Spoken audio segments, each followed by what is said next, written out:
A new Thailand tourism fee was announced by the government this week, which has prompted the usual loud complaints from just about everyone.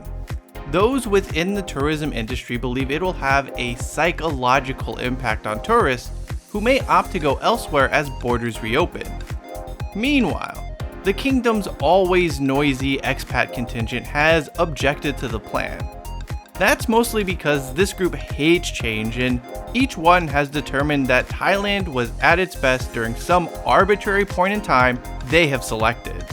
However, neither group really seems to understand what exactly the new Thailand tourism fee is or how it'll be collected.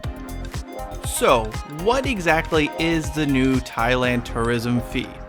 It is a 300 baht charge all tourist arrivals would be required to pay. The money collected would then go to two separate areas.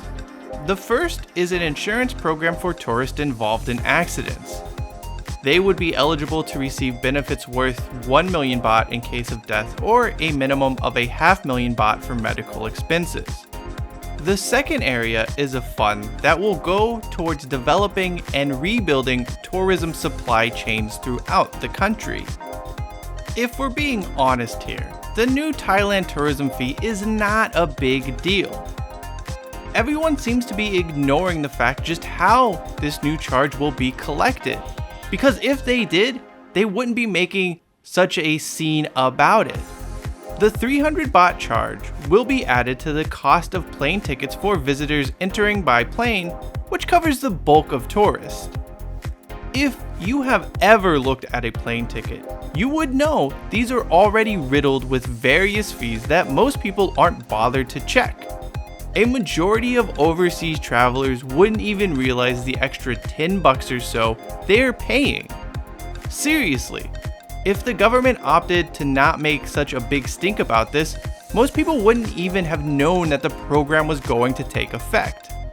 It would be one thing if the government set up fee collection stations at the airport after immigration. Something like that would be disastrous.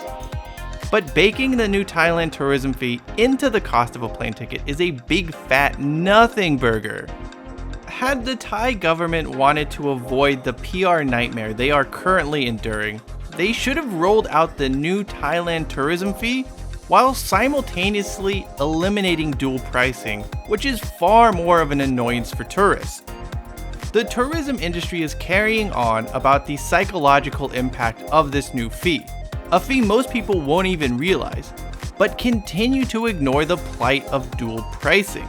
There is nothing more frustrating than going to a park or other location in Thailand and seeing a separate pricing list simply because you are foreign.